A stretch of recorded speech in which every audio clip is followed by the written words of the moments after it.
Dear friends, there are hidden civilizations whose wisdom still shines through the ages. Today we'll explore one of the most remarkable worlds of knowledge, the intellectual universe of Tibet, over 12 centuries ago. Before we dive into the Tibetan Book of the Dead, let us first travel back in time to understand how profound the Tibetan mind once was. And if you're curious about ancient knowledge that still whispers to modern science, make sure to subscribe so you won't miss our next journey together. Before introducing the Tibetan Book of the Dead, today's lecture begins with a look into the academic height of Tibet. About 200 years ago, during the 8th century, Tibet actively embraced Buddhism and foreign cultures, and built an independent system of knowledge, achieving astonishing intellectual growth.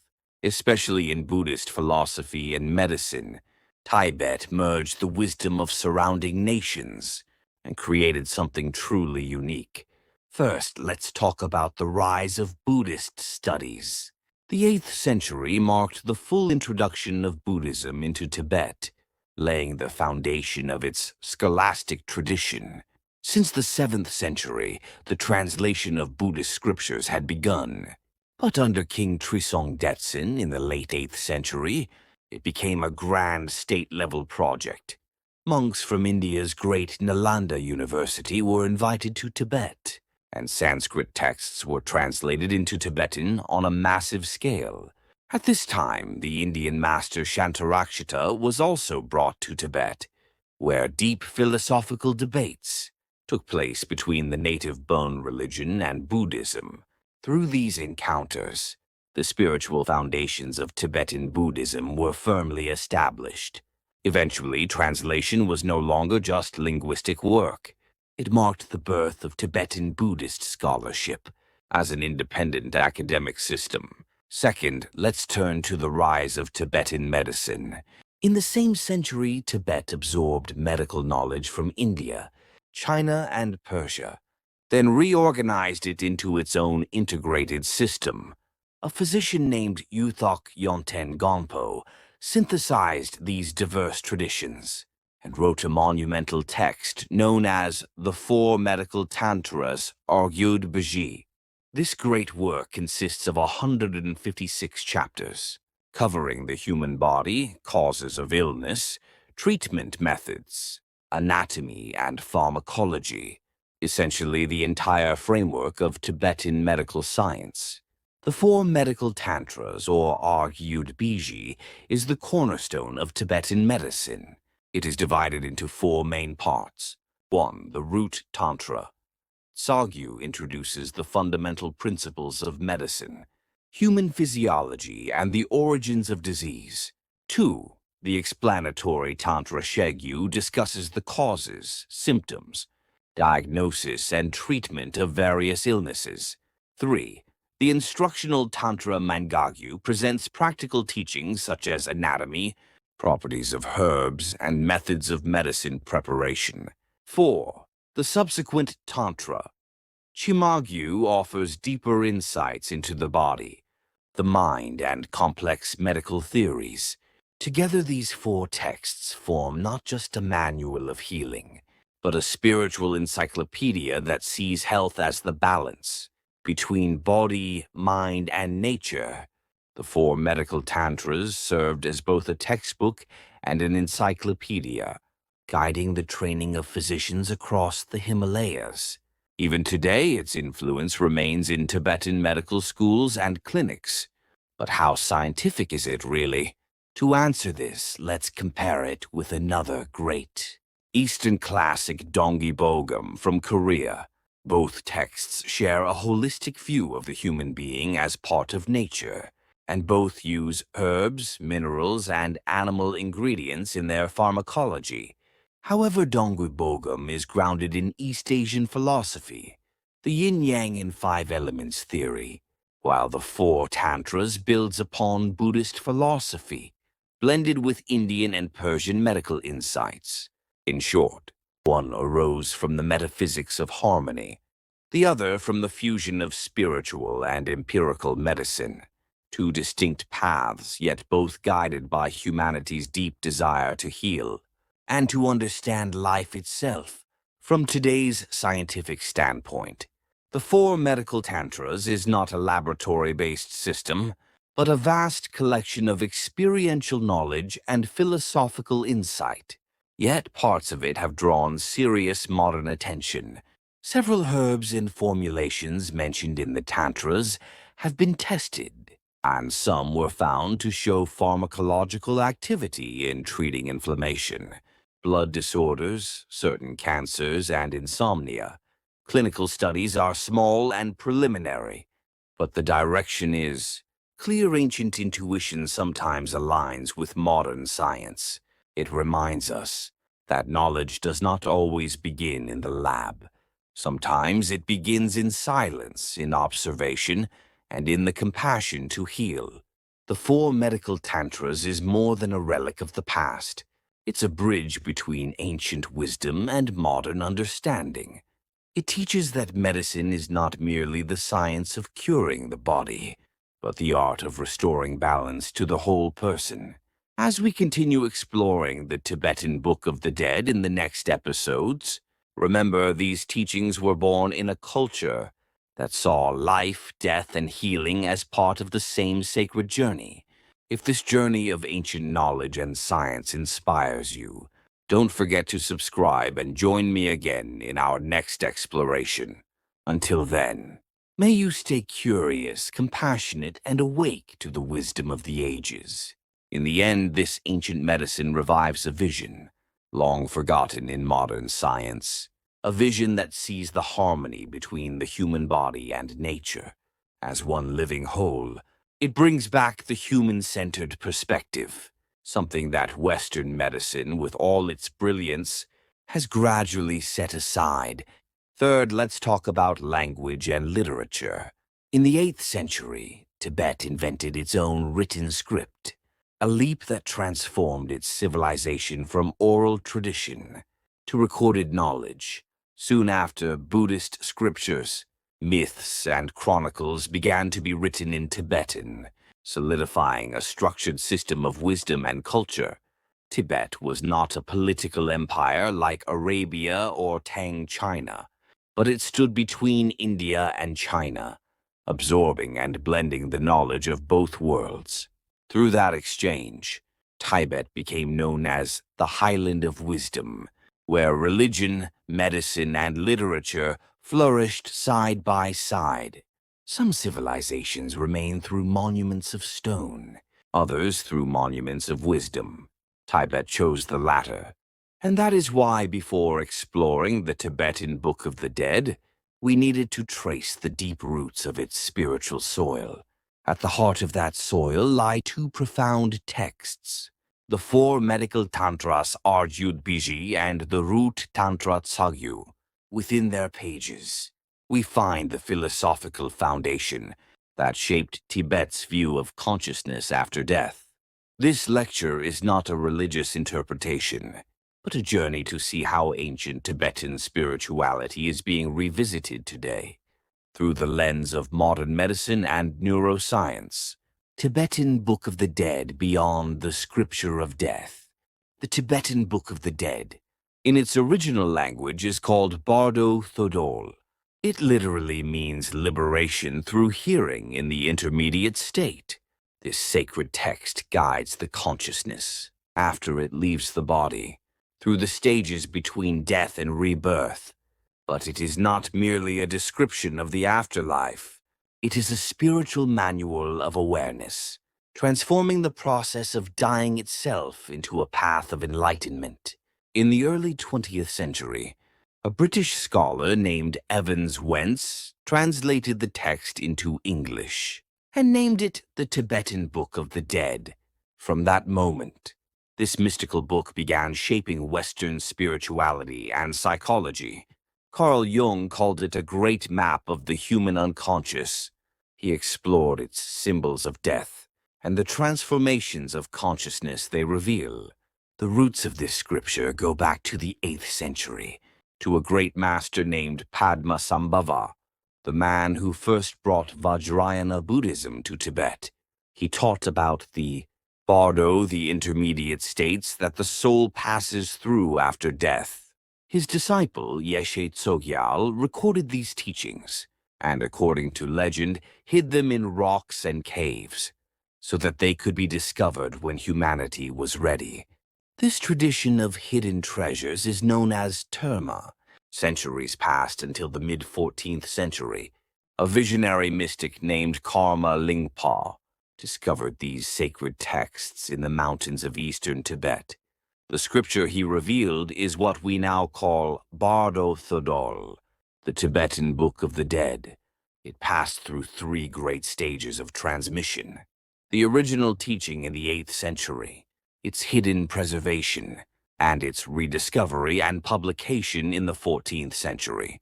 That is how the wisdom of one enlightened teacher survived 600 years to guide minds far beyond his own era. In Tibetan culture, medicine and spirituality were never separate. The worldview of the Tibetan Book of the Dead is deeply linked to the great medical canon known as the 4 Tantras, or Gyud Buji. This medical masterpiece is divided into 4 parts: the root tantra, the explanatory tantra, the instructional tantra, and the final tantra. It's not only a medical text, but also a profound philosophical system, uniting the science of the body with the path of the spirit, the same principles that describe how the body lives and heals. Also explain how consciousness transforms and journeys beyond death. So in Tibet, to understand death was also to understand life. To study the body was to glimpse the soul. And through both paths, medicine and meditation, Tibet sought not just survival, but awakening. If this exploration of ancient wisdom and modern meaning inspires you, remember to subscribe and join me in the next episode of the Tibetan Book of the Dead series. Until then, stay mindful, stay curious, and keep walking toward the light of awareness. This sacred book goes far beyond describing the body's physiology, the causes of illness, or the methods of treatment. It presents the human being as a continuum, where body, mind, and soul, even the states beyond death, are all part of one unbroken process. In other words, in Tibetan philosophy, medicine and rebirth are not separate sciences. They form a single organic cycle of life, death, and regeneration. Thus, Tibetan medicine is not a science that diagnoses only the functions of the body, as modern medicine tends to do. It is also a philosophy, one that diagnoses the flow of consciousness and the balance of inner energy. Now let's trace the timeline a little more precisely. Padmasambhava, the great tantric master, lived in the mid-8th century. At that time, Tibet was ruled by King Trisong Detsen, the first monarch to make Buddhism the official religion of Tibet. Yet, the scripture Padmasambhava taught was not made public right away. It was sealed hidden as an esoteric secret, to be discovered only when the time and the seeker were right. Nearly 600 years later, in the early 14th century, a monk from eastern Tibet named Karma Lingpa rediscovered this text among the Himalayan cliffs. He revealed the Bardo teachings, and over the next several centuries, these teachings spread across Tibet, accompanied by elaborate rituals for guiding the dying. The book reached the West much later, in 1927, when W.I. Evans Wentz translated it into English, giving it the title The Tibetan Book of the Dead. Later, the psychologist Carl Jung wrote the introduction, interpreting it as a symbolic map of the unconscious mind. Through that lens, ancient Tibetan wisdom entered the dialogue of modern psychology. In the text itself, death is not the end. It is a doorway. It describes 6 stages of Bardo, the intermediate states of consciousness. The first Bardo, the Bardo of birth, the moment we enter the world and take on a physical body. The second, the Bardo of meditation, the period of life when we practice awareness and cultivate wisdom. The third, the bardo of dreaming, when consciousness separates slightly from the body during sleep. The fourth, the bardo of dying, the precise instant when awareness departs from the body. The fifth, the bardo of reality, where the consciousness encounters radiant light and divine forms. The sixth, the bardo of becoming, where karma determines the path toward a new birth. But these stages are not only about the afterlife. They reflect the transformations of consciousness that occur every day, in every moment of awareness. Thus, the Tibetan Book of the Dead is not merely a manual for dying. It is a handbook for awakening in every moment of life. Liberation through hearing the voice that awakens. Perhaps the most extraordinary aspect of this scripture is its emphasis on the power of hearing. When someone is near death, a spiritual teacher or family member recites this text aloud. Through the sound of the words, the departing consciousness becomes aware of its condition and is guided out of fear and confusion. That is why the Tibetan title is Bardo Thodol, meaning liberation through hearing in the intermediate state. This is not a metaphor. It represents a profound Tibetan form of psychology, the belief that sound, speech, and awareness can redirect the entire flow of consciousness, modern science, and the conscious brain. Now let's step into the realm of modern neuroscience. Studies have shown that in the final moments before death, the brain exhibits unusual bursts of electrical activity. Even after the heart stops, waves of powerful gamma oscillations surge through the cortex, lasting for several seconds, sometimes longer. This phenomenon is known as the afterglow of consciousness. Strikingly, it parallels the Tibetan description of the consciousness leaving the body and encountering a brilliant light.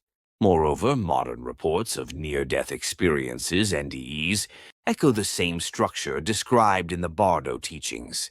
People consistently report seeing a tunnel of light, reviewing their lives, feeling deep peace, and meeting transcendent beings. These experiences mirror the symbolic stages of Bardo, as if ancient spiritual insight and modern neuropsychology were observing the same frontier from two sides, bridging ancient wisdom and modern science. So, what the Tibetan Book of the Dead teaches is not confined to religion or myth. It reveals a universal human truth, that consciousness does not simply vanish with the body. It changes form. It continues. It awakens through transition. And this is where the ancient meets the modern, where Tibetan mysticism resonates with neuroscience, and where spirituality becomes a study of consciousness itself. To the Tibetans, to know death was to know life. To understand the body was to glimpse the soul. And through both, they sought not immortality but awakening. If this journey into the Tibetan wisdom of life, death, and awareness speaks to you, subscribe for the next episode in the Tibetan Book of the Dead series. Until then, stay mindful, stay curious, and keep listening for the voice that awakens. Of course, science explains this through oxygen deprivation of the brain, endorphin release, and memory activation in the hippocampus. But from the Tibetan point of view, even those are simply ways in which consciousness perceives reality. In other words, one side describes the mechanism, and the other interprets its meaning. They do not conflict, they complete each other.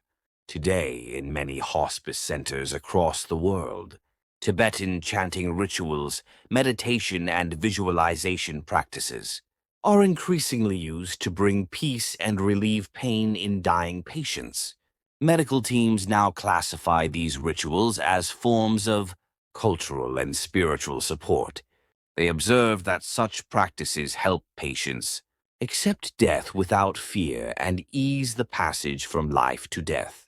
The phrase liberation through hearing can also be understood medically as a kind of verbal autosuggestion. a psychological technique that opens a channel within consciousness itself. It bridges the fields of psychotherapy and end-of-life care, where the spoken word becomes a pathway to peace. Of course, not all scholars accept these teachings at face value. Some researchers argue that the Tibetan Book of the Dead was compiled in the 14th century from earlier fragments, a reconstruction rather than an original revelation. Others claim that Western translations distorted its original context and tone. And yet what truly matters is this: the questions this text raises about death, consciousness, and awakening remain timeless and profoundly human. It is not merely religion or myth. It is philosophy, psychology, and perhaps the anatomy of the soul itself. To understand death is to understand life. The Tibetan Book of the Dead asks a question, one that pierces through centuries of silence. Are you awake right now? This question is not for the dead. It is for the living, for all of us. At the moment of death, the true nature of consciousness is revealed, and that revelation reflects exactly how we have lived our lives. Therefore, to study death is to study life itself. Padmasambhava, the great master, once said, "Be awake in this very moment." This single spark of awareness is the gate to liberation. Today's lecture has explored the historical roots and composition of the Tibetan Book of the Dead, and how its wisdom aligns with discoveries in modern medicine and neuroscience. In our next lecture, we'll compare real-world accounts of Bardo experiences and near-death experiences, NDEs, examining how consciousness may continue to perceive, even after the body ceases to function. If today's lecture touched something within you, please consider subscribing and turning on the notification bell. In our next session, we'll journey deeper into the mystery. How far does awareness reach beyond death itself?